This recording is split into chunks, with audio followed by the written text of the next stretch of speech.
I think we are live. Yeah. Greetings, Throne Watchers. Welcome to Hedge Knight Live. I'm Uzma, and joining me is my watch party of Ice and Fire co host, Morgan. Hello, Morgan. Thank you so much for joining me today. Absolutely. With A Knight of the Seven Kingdoms about to release, we wanted to do a pre release live discussion about what this series is really about. Duncan Egg, book to show changes we expect, our favorite characters and quotes, and why we think you are going to love this series without revealing any major spoilers. This stream also officially kicks off Hedge Night Live, a weekly night. A weekly live stream series where we'll go live 30 minutes after every episode airs. Whether you've read the novellas or you are completely new to this world, you are welcomed here. As for what this series is about, Morgan, would you like to start us off by explaining what this series is about? Absolutely. A Knight of the Seven Kingdoms is about a hedge knight, Sir Duncan the Tall, and his squire, Just Egg. And their, we'll say, adventures in Westeros, looking at the world of Westeros kind of from the bottom up, as opposed to what we've normally seen in Game of Thrones or House of the Dragon, where everyone was looking from the Yeah, top down, from the kings. high Yeah, houses and lords and kings and what have you. Now there are kings and princes in this story, but the real focus is the small folk and their experiences and this hedge knight and how he interacts with the world and his honor and the tests thereof. exactly. If I have to explain this series to someone who has watched Game of Thrones but hasn't read this series, I would say imagine Arya and the Hound, a series focused on their relationship, but only more wholesome and their dynamic.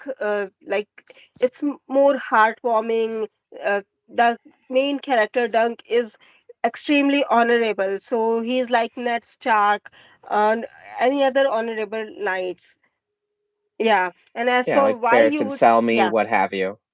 yeah, and I think one of the reasons people loved Ned Stark is because of his honorable nature in a cruel and unjust world, right? Absolutely. Ned Stark's trials and tribulations were all about him just trying to do what he can. But also, Game of Thrones, the first book, the first season, was also about that doesn't work out so great all the time. Yeah. So, why do you think people will love this series? What's so different? And because one of the main concerns already seen online is this: someone has commented, "I don't think it's going to be as interesting as Game of Thrones or House of the Dragon Westerosi Network." So, let's talk why this series works differently and why that's actually its biggest strength. Absolutely. So, uh, Knight of the Seven Kingdoms is very different from the other shows. As I just mentioned, in those shows, the real focus is on kings, queens, princes, princesses, high lords, high ladies, what have you. Yeah. In this show, it's more intimate, it's more down to earth, it's more a day in the life, usually a hard day in the life, a very dangerous day in the life, but a day in the life of lower status individuals in Westeros. We are going Yeah.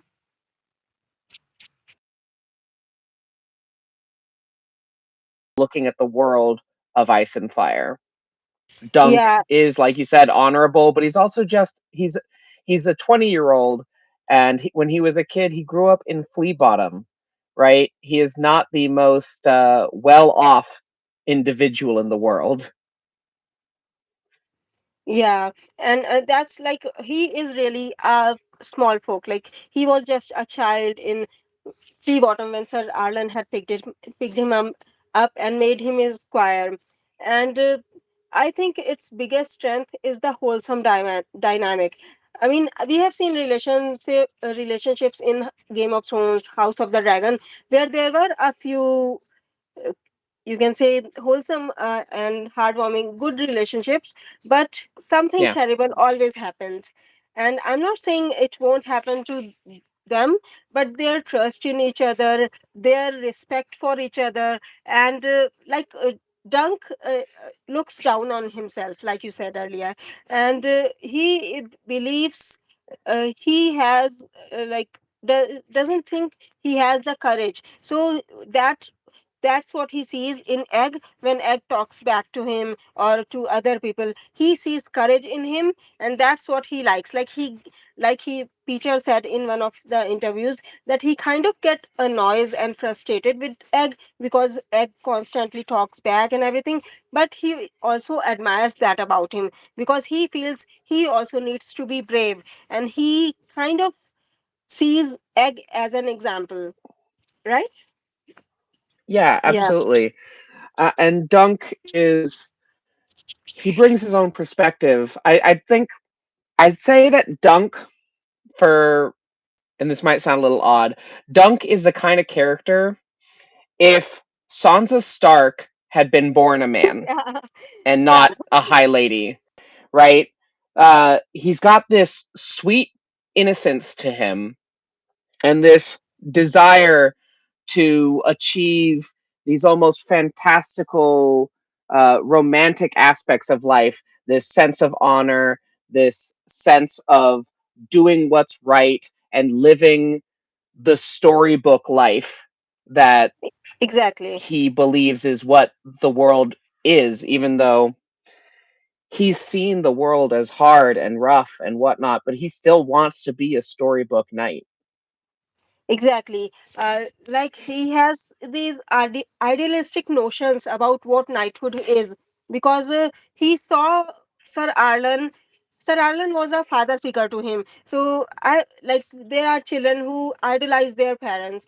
That's what he did with Sir Arlen. He put him on a pedestal. Like he saw him as this perfect knight, a true knight, and what this a perfect true knight should be, and that's what he tries to be. But when Sir Arlen dies and he has to go out in the real world, he faces the reality, and he realizes that other knights are not like that.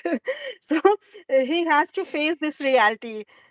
Like he has this notion to protect the weak and innocent, and but when he sees other knights, they try to protect maybe higher lords or their own interests. So that's what it's kind of like shocking to him that is that a knight? Right. Right. And just so our listeners know, Sir Arlen, uh, and he is dead at the start of the story, so it's not really a spoiler. Yeah. Is that a spoiler? Like it's shown in the trailer. We see Dunk Yeah. digging his grave. Yeah. So that's why I didn't think that was a spoiler. Nah, Yeah. you're good. You're good. Yeah. So like I really love that about him. He's so pure and naive. It's kind of refreshing in Westeros, right? Like you said, other than Right. Sansa Stark, we don't see a lot of naive characters in the world of Game of Thrones. Like, is there someone in Yeah. House of the Dragon? Maybe Jace? Uh No. m- yeah, maybe a little bit. Leonard Valarian? Not Maybe. even. Yeah. I think honestly there's nobody in House of the Dragon that's quite on this level, but that's because Maybe House of the Rhaenyra was Dragon is at the about a beginning. very yeah, well, and House of the Dragon is a very different vibe. House of the Dragon is high politics and what have you. We're not seeing the Yeah. innocence aside from small children, right? Yeah. Everybody is scarred and traumatized and horrible to each other in that show. So Yeah. the vibes are very different. I Yes, think there are scarred Rhaenyra and was traumatized characters, but it's different. I think Rhaenyra was kind of innocent at the beginning, or maybe Alicent. Yeah, I think they both were with the way the show portrayed them. Yes, I think they Yeah. both were fairly innocent, and a bit idealistic, but their innocence went away quickly. And while Yeah. I'd say that we can to mature throughout the Yeah. story, because like I said, he's only 20 years old, we can Yeah. expect him to mature, but he's not going to have his innocence Hmm. taken away because his innocence isn't like their innocence. It's different. Yeah. He is he's already grown up dirt poor and he's been raised out of orphanhood. He has And seen the so worst part of flea bottom, right? right, and he's been part of that worst part of Flea Bottom. He grew up there. He didn't just see it; he was it, and he's pulled out of it. So his naivete isn't even that he doesn't understand the world. It's more that he understands the world, but he wants it to be better, and he tries to live Yeah, in that. exactly. And it's that's why I think it's very refreshing and people will like this series, right? Oh, I think they will. I think people are going to be really surprised. Those who haven't read the stories and whatnot are going Yeah. to be very surprised and are really going to enjoy it and Yeah. just And I love the think the people characters because who are, that's what it's all about. yeah, yeah. And I think the people who are doubting that, I can totally understand it. Because when Game of Thrones ended, I had heard a little bit about this series, and I was also like, it might not be very interesting. Like there are no dragons and all, so yeah, probably won't be very good. But when I read the series, I absolutely loved it. Like, there's something so wholesome, heartwarming, like something that you could never have imagined in uh, Game of Thrones or House of the Dragon, because Right. yeah, we don't see many, yeah, like we discussed earlier, we don't see a lot of pure and kind of these relationships, right? I like to say Yeah, that it's this show is going to be Game of Thrones meets A Knight's Tale. yeah. And I don't know if all of our viewers are familiar with A Knight's Tale, but it is a very good movie.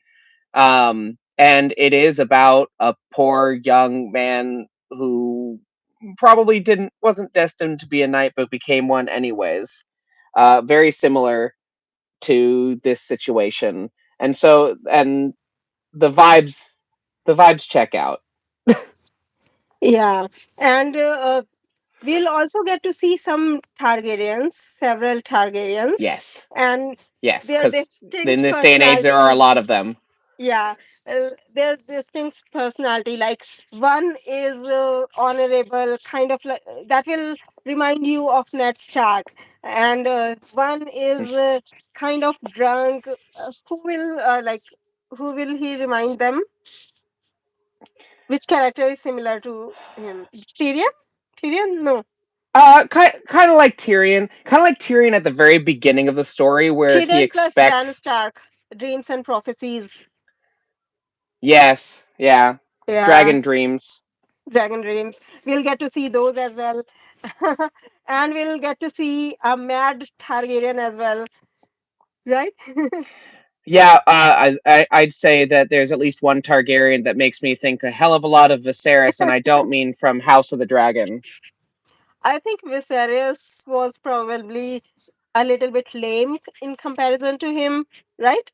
Because Viserys was all bark and no bite, right? Yeah, I guess in this case we're talking about a Targaryen who's at least a little bit trained to be a knight.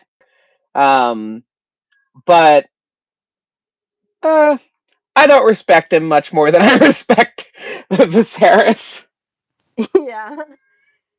But I think he has a little bits. I discussed it in my video I just posted yesterday.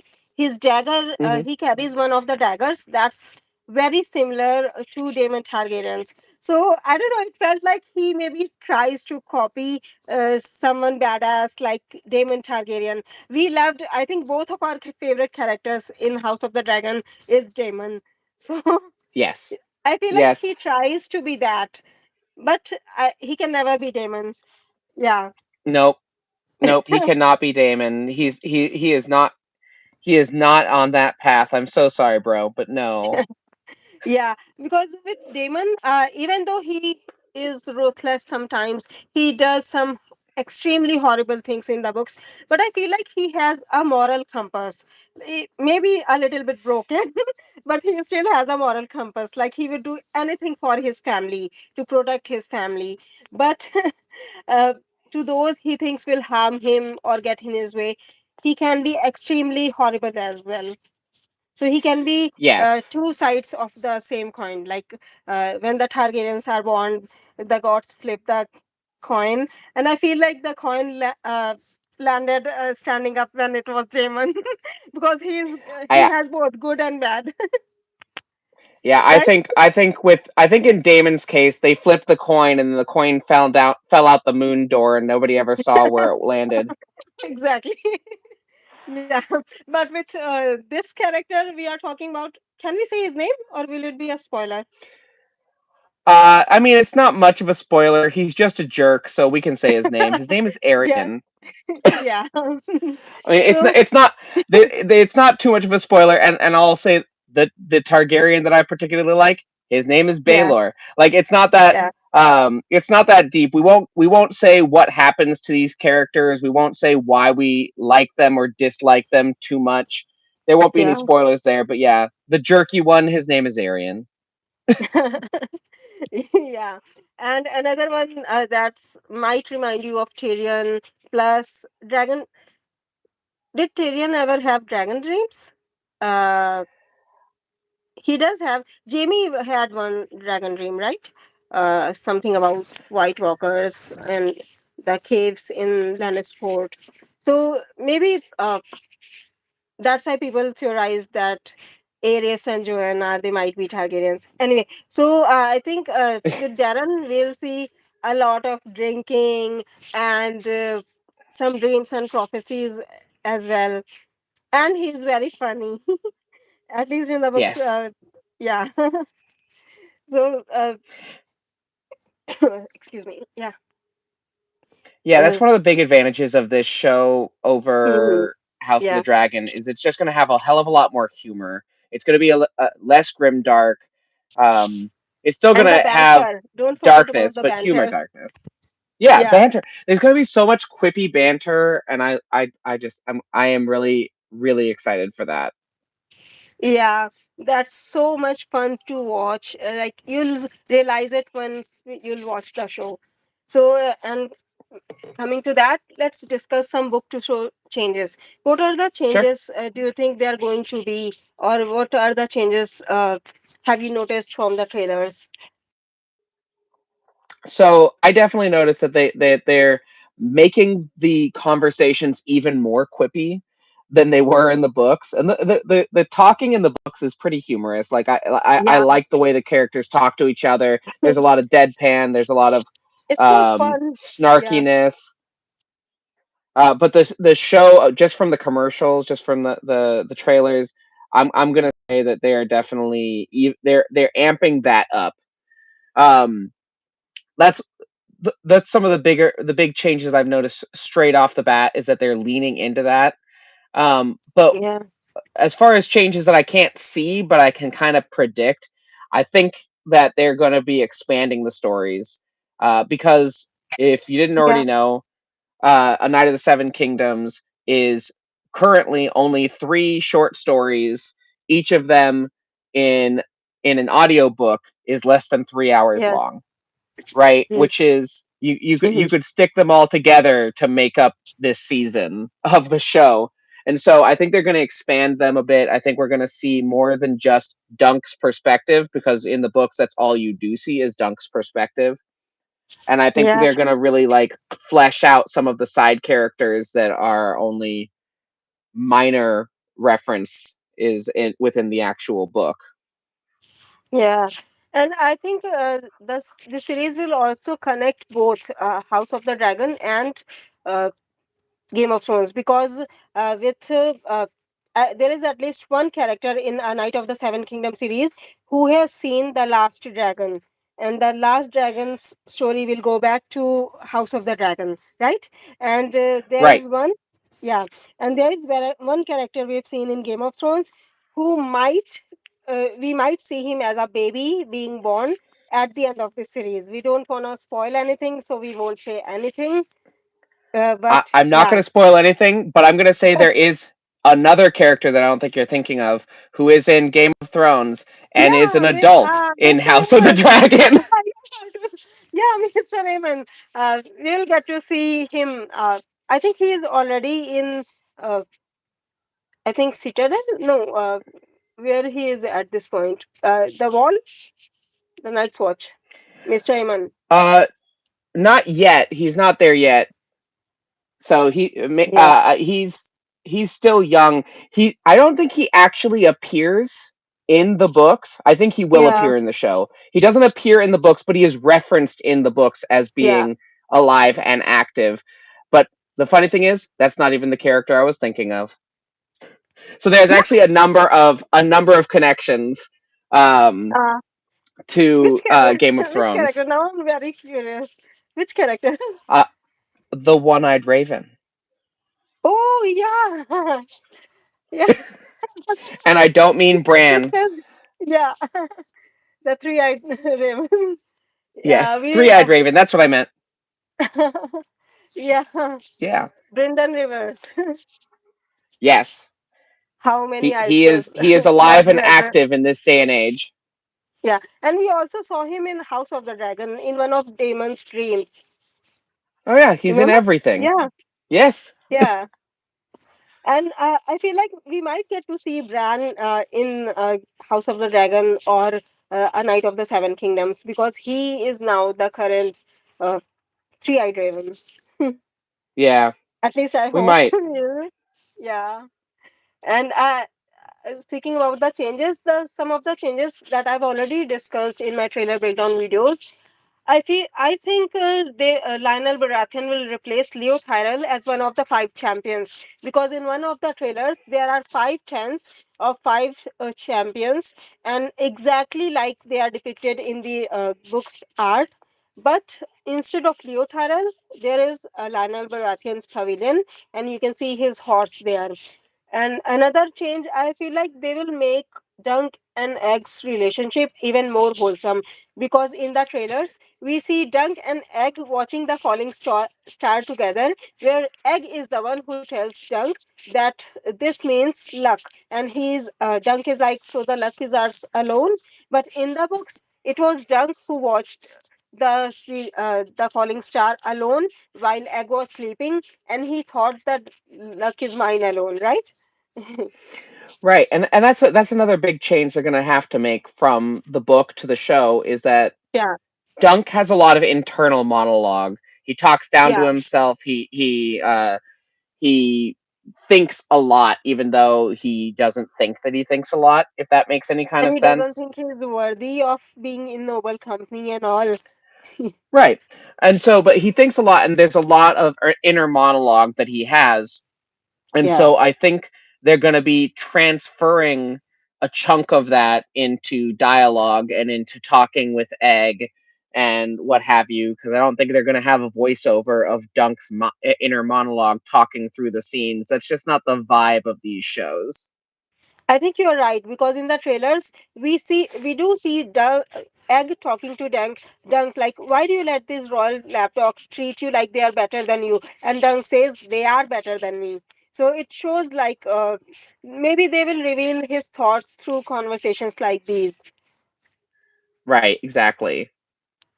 And I think this so there is another change. I feel like they might make Arion's character even darker because in the trailers we see Dunk holding up a severed head, like, so maybe instead of just threatening and breaking fingers, he will behead someone. That's just a theory, that's not a spoiler. Yeah, it's my theory that I think Arian might behead one of the puppeteers because he will be mad at the, you know what, no spoilers. Yes. Yes, I think uh murder is Yeah. definitely a possibility. We're definitely gonna see people dying in this show. It is a Game of Thrones show, but I think they're gonna Exactly. add more deaths than were previously established. Yeah, that's what Game of Thrones did as well. There was characters still alive in the book that which they killed off in the show, right? Yes, Yeah. exactly. Yeah. And in the show, another thing that we discussed that earlier, that Dunk doesn't believe he's belongs in the noble company or among honorable knights. We saw in the trailers, in the behind the scene trailer, we see Lionel Baratheon throwing a feast where Dunk will sneak in to grab a bite, and there is this one scene where he's sitting at the table with other knights, and it's the look on his face is so funny. Right? He's looking around like he feels like he doesn't belong here, and he's like afraid someone will catch him. And later he gets drunk and even dances with Lionel Baratheon.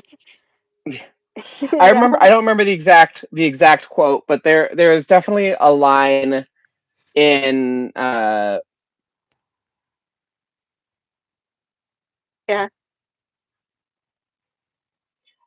where he basically walks up after eating and hanging out with Egg, watching some of the joust, and the other knights are like, you could have been up here sitting with all of us, and he's like, yeah, no, I'm good with the small folk, thanks. yeah. He doesn't feel comfortable himself. Yeah, Yeah, and I feel like that's another change the show is going to make because in the books, it's Lionel Baratheon supports him because of someone. We won't name that character, but here I feel like they will have a closer friendship because in the trailers we see them dancing together, and then Dunk asks Lionel Baratheon what choice do I have, and Lionel tells him, "Oh, you have no choice." So I feel like they will have a closer friendship on the show, right? yeah, and What do you and think? Lionel Baratheon, yeah, and a lot of these characters get referenced a lot later on in the stories as well, even though we don't see them very much in the books. So Yeah. yeah, they can definitely play bigger roles. Yeah, and we have seen House Baratheon's tents and Lannister tents on the show in the trailers. So we know the bigger houses, the noble houses, will still be there, even if the focus won't be on them. Mm. Yeah. There's one like mostly I liked all of the changes, but there's one change that I didn't like as much. That's the hair, the length of Dunk's hair. Like in the books, the art you see, he has long hair, and if you see Peter's interviews, his real life look is more along the lines of Dunk than his show version, right?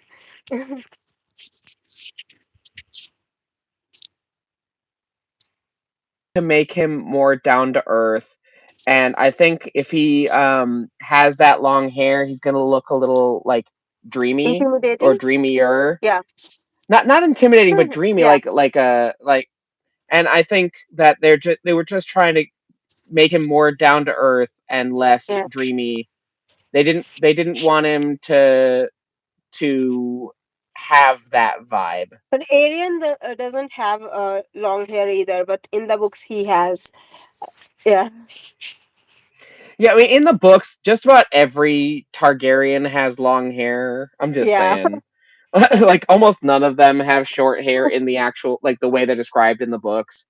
Um, but Exactly. I think they started getting away from that a lot in House of the Dragon, where they started making the Targaryen hair a lot more varied. Um, Yeah.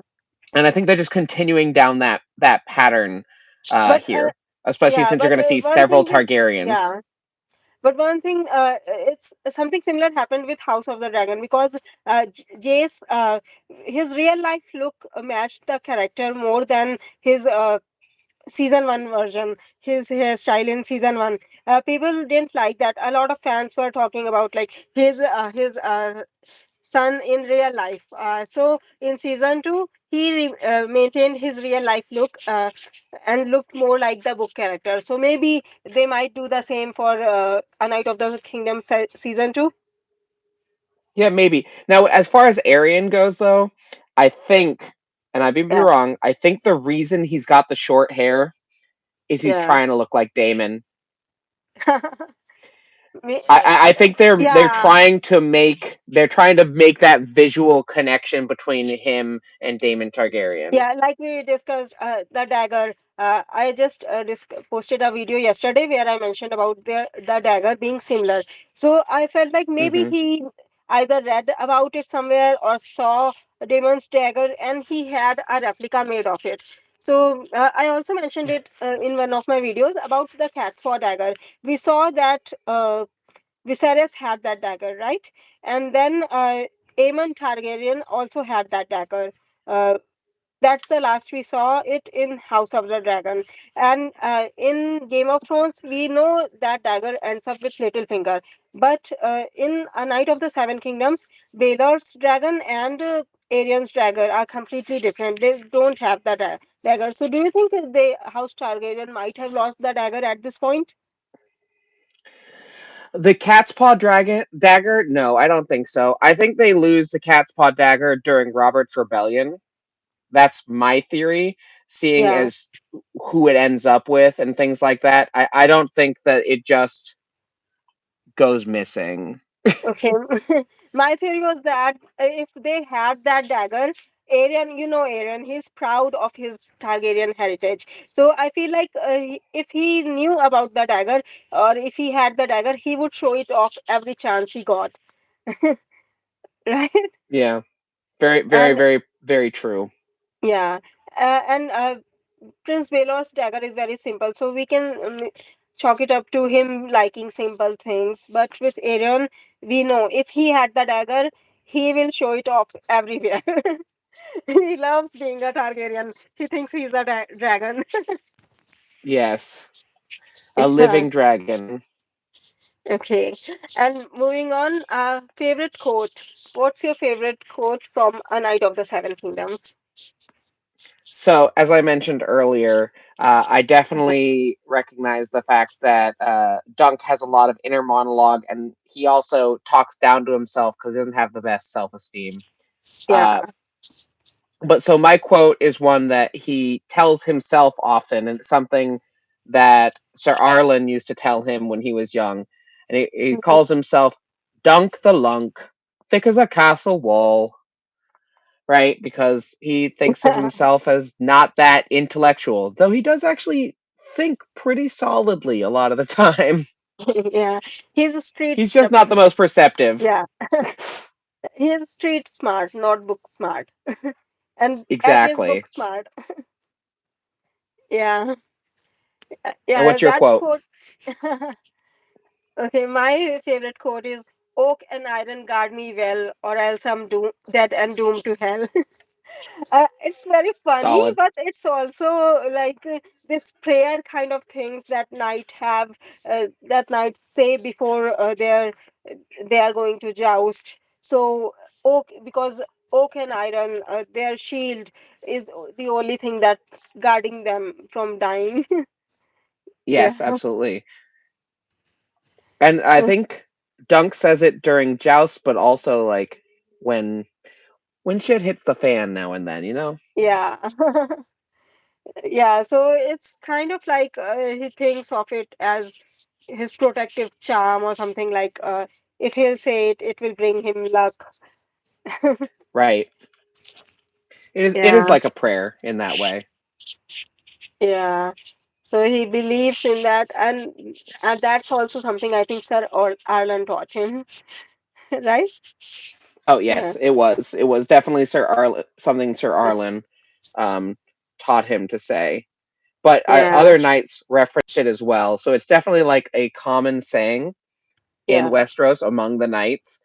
It's just like a piece of culture that gets passed down. yeah. Like a lot of sayings we see get passed down from, like in House House Stark, there is a saying, uh, a Stark must always remain in Winterfell, and there are other quotes Right. and sayings that are passed down. Yeah, Exactly. Hmm. Okay, let's move on to the favorite characters. Who's your favorite character? I think okay, if we're only talking about the first short story, which I think is where we're going right now, then Yeah, I think my favorite character is probably Baelor Breakspear.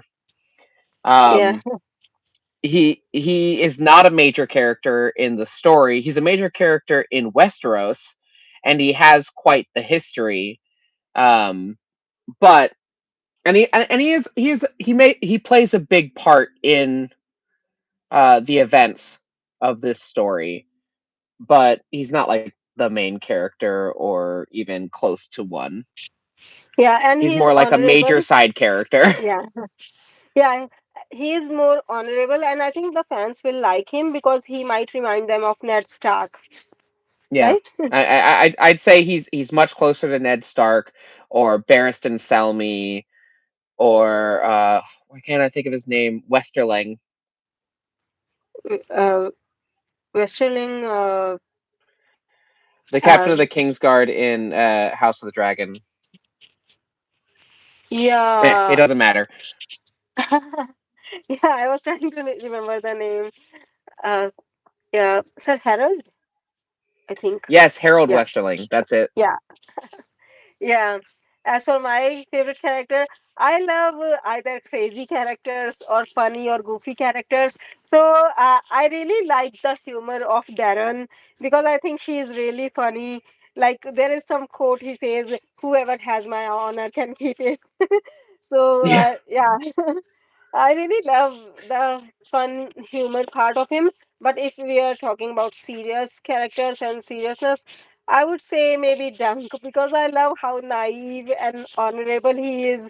Uh, and also, I also love how they added his sense of, lack of direction. The way he starts to go left and, oh, it's this way. And then he turns around and goes right. Like, he has no Yes. sense of direction. He kind of reminds me None of, at all. yeah, he kind of But reminds me of, that's yeah, sorry.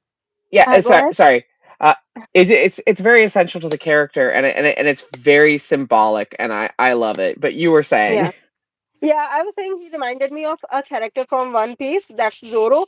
He is very popular for lack of his sense of, lack of direction and all. So there are lots of memes about him. So I feel like maybe there will be a lot of memes for Dunk in the future as well about this. yeah, So you were saying, yeah, his lack, his what does this speaks about his character? yeah. Well, I mean, I think Dunk early on doesn't have a lot of direction. He's got this idea of how to move forward with his life because he's just had Yeah. Sir Arlen pass away, and so he Mhm. doesn't have a whole lot of direction. He just knows he needs to move forward in some Yeah. way. But I think as the story goes on, like any hero's journey, we're gonna see him gain more direction, and Yeah. I'm hoping that that means that we're also gonna see uh, him acting more decisively, less of the getting turned around and uncertain which Yeah. direction to go. And I think seeing that will be impactful to the audience. Yeah. Dunk slowly becoming more confident and believing in Yes. himself. Yeah. Yeah, that would be nice. And yeah, for now, I feel like for anything that happens, he always falls back to Sir Arlen, and his thoughts always turn back to him, like what he taught him, what he told him about. So you can sense that he feels the loss of Sir Arlen, and that's why he tries to follow his teachings, and he believes Sir Arlen was a perfect knight, which he later finds out that he wasn't. Like he lied to him about certain things, that he wasn't as great as he claimed to be. Yeah, Yeah. but that's pretty much every night except maybe Sir Duncan. Yeah. Sir Duncan the Tall. Sorry, I have to give him the respect. Sir Duncan the But Tall. maybe he didn't exaggerate himself, but someone else did, because in the world of Game of Thrones, he is very extremely popular for being honorable, and there are knights who dream to be like him. Like Jamie, when he Yeah. was a child, he used to dream about being honorable, like Sir Duncan the Tall. Sir Yeah. Arthur Dane, Barristan Selmy, etc. So he became an example of that. And Brienne is, I think, I don't know if she knows she is related to him or not, but a lot of her behavior is similar to Dunk. I believe even George R. R. Martin has confirmed that she is a Yeah, descendant of Dunk, though I still don't quite know how that works given yeah, what I know of Dunk's story. So, but I'm sure if George ever finishes the short yeah. stories, or if this show goes beyond the scope of the short stories, maybe we'll Yeah. know more. Yeah, and there are also rumors. I'm not sure if it's true or not. And since this is a theory, we can discuss it. There are theories and rumors that there might be giant's blood in him, Dunk, and Yes. that's why Brian is also so tall, and Hodor as well. Yeah. Yeah, Yeah. Because I believe when he gets measured, he references that he's 1 inch short of 7 foot, yeah, which in a medieval setting, that's yeah, really, really, really tall. yeah, exactly. And he's most of the time he is the tallest person when he's surrounded by people. I So mean, not even most of the time. I think even in every part of the written stories, he is yeah, the tallest person. Nobody ever looks down at him. Even the other characters who look down at everyone else look up at him, and it makes them uncomfortable. yeah. And if especially if you are of high noble birth, that might tick you off. Especially someone Yeah. like Aerion. Yeah. Yes. So is there anything you'd like to add? Any thoughts on the show? Uh, I think for me, I'm just really curious how much each season is going to cover. Right, we know Yeah. the episodes are relatively short compared to other Game of Thrones properties. Yeah. However, 6 episodes. like I said, Yeah. but like I said, the short stories are also pretty short, and they aren't complete. So I'm really Yeah. wondering if we're going to see more than one short story Yeah. uh, filmed in season one. And I Yeah. actually kind of hope that we do because I want to see more of Dunk's story, even if George never writes it in book form. Yeah. And I Um, think we'll also see a lot of jousting and tourney, oh and yeah, there are, yeah, a lot of games as well. I noticed that I discussed it in my previous video, that there is a game of tug of war. There is a clip of a knight riding two horses at once, and there are puppeteers and jousting that we saw in the yeah, trailers. So yeah, I think they are going to spend a lot of time on tourney as well. yeah. But yeah, Yeah. I'm really looking forward to the show. I'm really excited for it. We're only a week away, Yeah. and I can't wait. Yeah, as for me, I have there are so many dialogues that I recognized from the books, or there are so many scenes that they almost felt like they jumped right out of the book. So I'm really excited to see those scenes because they have also changed slight things about them, and so far I've really, other than the hair, long hair part, Yes, I really really love the changes. So I feel like they have enhanced and improved the story so far. yeah, Yeah. All right, we are going to wrap things up here. This was our pre live discussion for A Night of the Seven Kingdoms, talking about Dunk and Egg, the story, the themes, what we expect to see in the show. This also officially kicks off the Hedge Night Live. We'll be going live 30 minutes after every episode airs with our first reactions, book to show changes, and lore discussions like these. So if you enjoyed tonight's stream, make sure you are subscribed and have notifications turned on, because that's the only way to catch us right after the episode drops. Let us know in the comments who are your favorite characters, what are your favorite quotes, and we'll see you right after episode 1 next week. Thanks for hanging out with us. Thank you so much for joining us, Morgan. Absolutely. Thank you, everybody. Have a great day. Good night. Bye bye. Night.